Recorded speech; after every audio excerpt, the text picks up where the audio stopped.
I wonder if you've ever noticed how quickly we create pictures in our minds. Pictures of what success looks like, what failure looks like, what illness looks like, and what depression looks like. If I asked you to picture someone who was depressed, I wonder who you'd imagine. Would they be sitting alone? Would they be crying, unable to work, unable to get out of bed, unable to smile?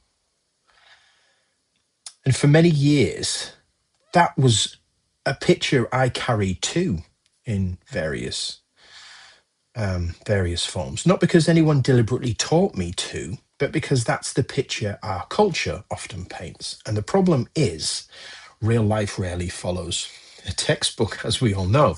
So today, I want to continue to explore some of the myths we still believe about men's mental health. Not to criticize, not to blame, but because some myths can quietly stop people recognizing themselves. And sometimes that's the difference between somebody asking for help or believing they don't need it. Now, one myth is that men don't talk, and this is probably the most common statement you'll hear. Men don't talk. Men bottle things up. Men refuse help. Men are stoic. Men will deal with problems themselves. But I don't necessarily think that's quite true anymore. I think men do talk, certainly more now than they ever used to. But they talk differently as well. Many men talk while doing something, walking, at the gym, fishing, driving, playing a video game, watching something on telly, watching tennis, Wimbledon at the minute, watching the football, the World Cup, playing golf, building something in the garage. They often look forwards rather than directly at you. So they'll be talking and sharing whilst doing something else. And sometimes the conversation starts with the least important thing imaginable. Could be work, could be the weather, could be a football match. And then almost accidentally, on purpose, something real will appear. And I've lost count of the number of times of men who've told me something deeply personal only after about 20 minutes of talking about absolutely nothing that's relevant. Not because they were avoiding it, if I did it, not because I was avoiding it, but because that's how they arrived there. Perhaps instead of saying men don't talk, we could say men communicate differently. And that changes everything. Now, another common myth is men don't want help. And again, I'm not convinced that's true, certainly not anymore, even if it ever was. Most people don't enjoy suffering. Most people don't enjoy pretending everything is fine. So why do many men wait? Well, perhaps because asking for help feels like admitting failure. Imagine you've spent 40 years believing your role is to protect everyone else, to solve problems, to cope, to provide. Now imagine being asked to admit you can't solve the problems inside your own head. Now that isn't weakness, that's terrifying in actuality. But perhaps the real question isn't why don't men ask for help? Maybe it could be, what if we taught men help actually means? Because if asking for help means feeling like you're surrendering, many won't ask. If asking for help feels like responsibility, more men might.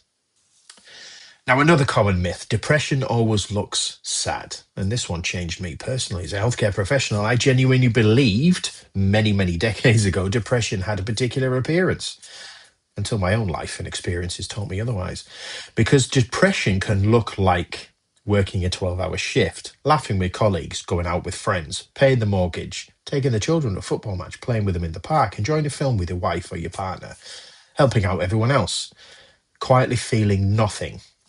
It can also look like anger. It can look like irritability. It can look like exhaustion. It could perhaps look like drinking more. It can be sleeping badly, working consistently because stopping means thinking. It can look like that. It can look like becoming emotionally smaller, not because somebody doesn't love their family anymore, but because they don't have anything left to give. And maybe the hardest part is many men don't recognize these things as depression. I didn't recognize some of them. You think you're tired. You think you're stressed. You think you're fine. You think you're getting older. Or you think you're simply failing at life. Now, the fourth myth, talking fixes everything. Now, don't get me wrong, talking helps. That is what I am talking about. And it helps often enormously, but talking isn't the destination. Understanding's the destination. Talking's just the journey. Connection is the destination. Hope is the ultimate destination. Some men will never become emotionally expressive, and that's okay. Mental health isn't measured by how much somebody cries or doesn't cry. It's measured by whether they're carrying their struggle alone. Now, another doozy is strong men don't struggle. And this could be the most damaging one of all. Strength has never protected anyone from depression. Some of the strongest people you might have ever known, I've ever known, have struggled enormously. I can only think about, I can think of police officers, soldiers that I've known, paramedics, many nurses that I've known. They could be builders, they could be teachers, they could be fathers, business owners, people who look completely in control all of the time. Depression does not care how resilient you are. It doesn't give a shit. It doesn't care how successful you are. It doesn't give a shit. And it doesn't care how much people admire you. It doesn't give a shit. And perhaps that's why it hides so well. Now, thankfully, I think we're beginning to understand something important collectively as a society, that mental health isn't strictly the absence of illness. It's the presence of connection.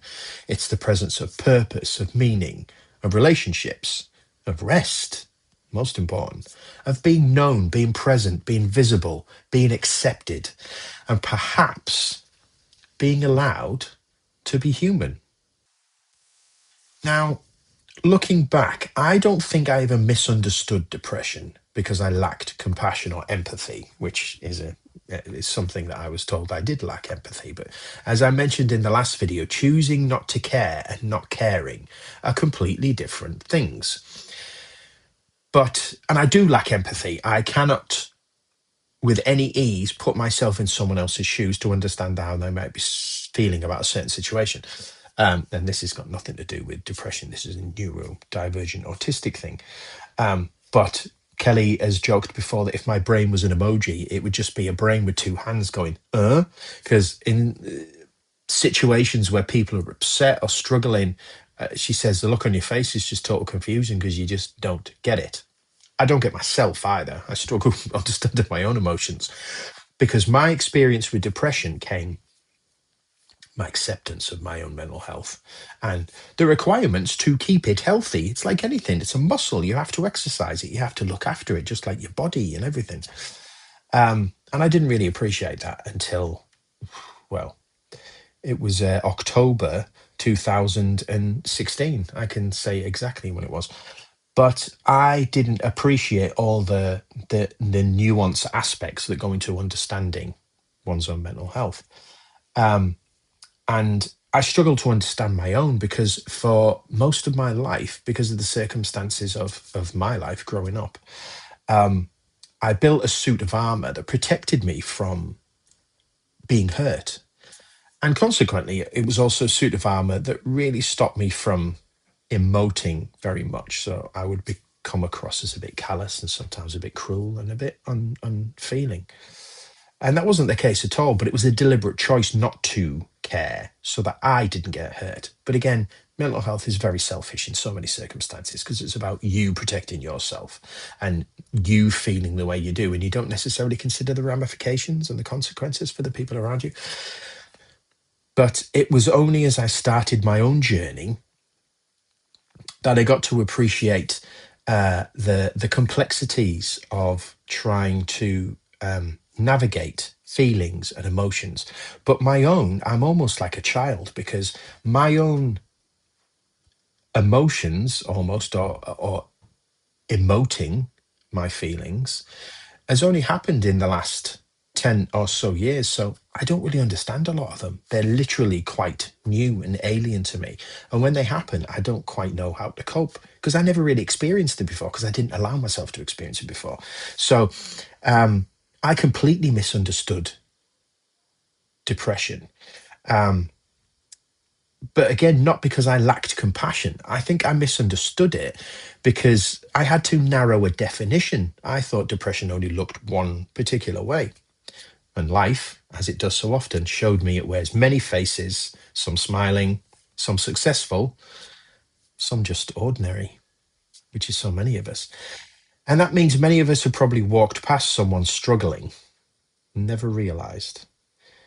And perhaps we've been that person all along too. Now, the longer I work with people, the less interested I become in appearances, certainly as I've got older, because I've met frightened people who looked confident, lonely people surrounded by friends, successful people who personally felt like failures, and men who spent years believing they were simply broken, when the reality is they were possibly depressed. They weren't weak, they weren't failing, they weren't beyond help. They were just unwell. So perhaps out of all of this, the greatest myth we've inherited is that strength means never needing anyone else at all. But maybe true strength has always been something quieter.